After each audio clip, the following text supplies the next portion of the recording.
Austin Carroll's hockey career began the way it does for thousands of kids across the country. I mean, I have very few memories back in Calgary, but definitely the ones I do remember have been on the outdoor rinks of my backyard or, down the street. His dad basically built him a hockey rink the moment he was born in his backyard, yeah.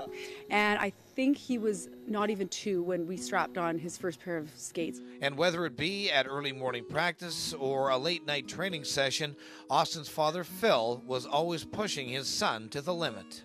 Some nights, be having fun just shooting pucks. Other nights, he'd be telling me to work on my backhand, and I'd be like, no, I want to shoot clappers, So definitely some times where he'd leave or I'd leave just heated and wouldn't talk for a day, and then the next day we'd be out there again.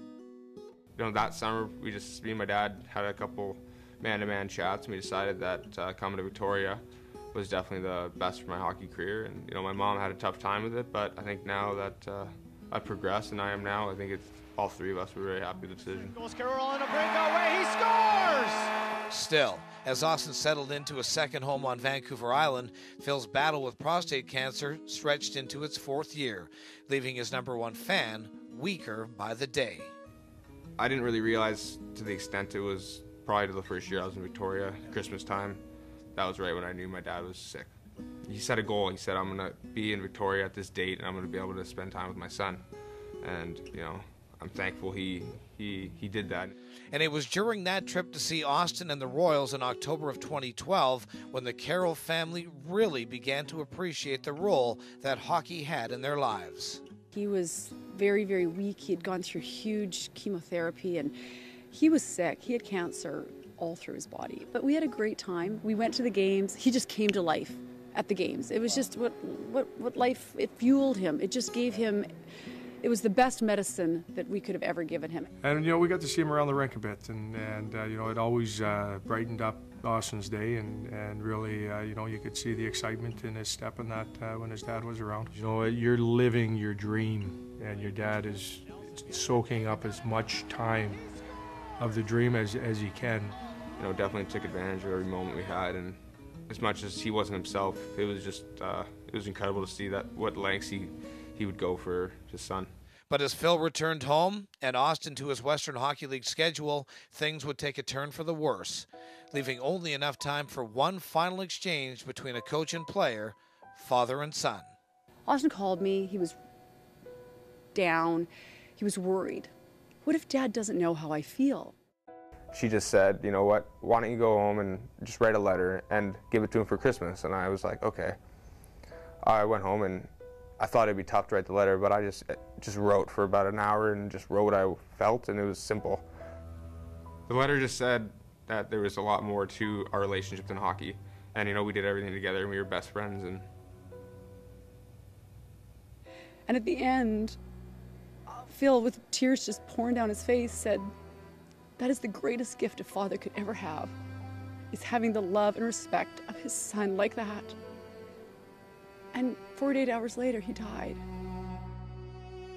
He's definitely with me every step of the way, and I played every game for him, and I still do. In December 2012, there was a defining moment in Austin Carroll's young life, losing his best friend, his mentor, his father, to a battle with prostate cancer. Batman takes his first big step. But just 3 weeks later, it was time for the 18-year-old to get back to following his dream. Every game, I just think about him and think about that's what he wants me to be doing, and that's what I should be doing. As much as I wanted to be reminded and I wanted to mourn, they kind of let me go and play hockey and not think about it all the time. And when I did get down or I did have some bad days, or if I did want to talk to somebody, there was guys there that I could talk to. Anytime you see a friend, a teammate having to deal with that, it's hard. And I thought our group really stayed strong together, and they were able to rally around. As an ex-player, we always thought the game was the most important, and it's something that we try and put in with our kids now. Is it's family first, and then the game. As much as my team was there for me, my mom was, she's the reason I'm so strong. And now Austin's mother has taken Phil's fight into her own arena, spreading awareness about men's health. Austin and my daughter Jessica asked me a week after Phil passed away, did Dad do anything wrong? And of course I'm like, oh gosh, no, he did everything right. He had the best doctors, the best, he did all the chemo, the radiation, he took all the meds he was supposed to, and he fought to the end, and he never gave up. And then I, looked a little deeper into their eyes and realized that this was one of those teachable moments, those moments where the people that you love in your life come to you and they want to know the truth. They don't want the sugar-coated version. So I looked at them and I said, it's not that Dad did anything wrong. It's that Dad thought he was invincible. He really thought he was unstoppable.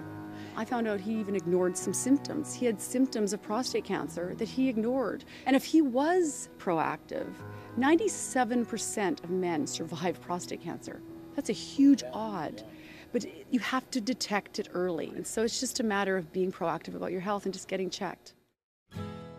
And on the one-year anniversary of Phil's death, with the Royals playing in his home province of Alberta, Austin paid the ultimate tribute to his dad. The one thing that he wanted to do was he wanted to score a goal for his dad, right? And sure enough, in the third period, he went out and scored and got another one. So, it made it, it's never going to make it easy, but I'm sure it really helped him. Said a little prayer before the game with my dad, and the second I stepped onto that ice, it's pretty amazing how my mood just changed, and just to do that on the anniversary and in Medicine Hat and in Alberta, it was pretty awesome. It was powerful. I know that his team was behind him. I know the coaches were behind him, and I'm hoping it was the beginning of, the rest of his life in this sport and just carrying on what his father's given him. And now he's a man. He's got to do it on his own. He's definitely with me every step of the way, and every game he's with me, and every goal he's with me, and I feel him every day.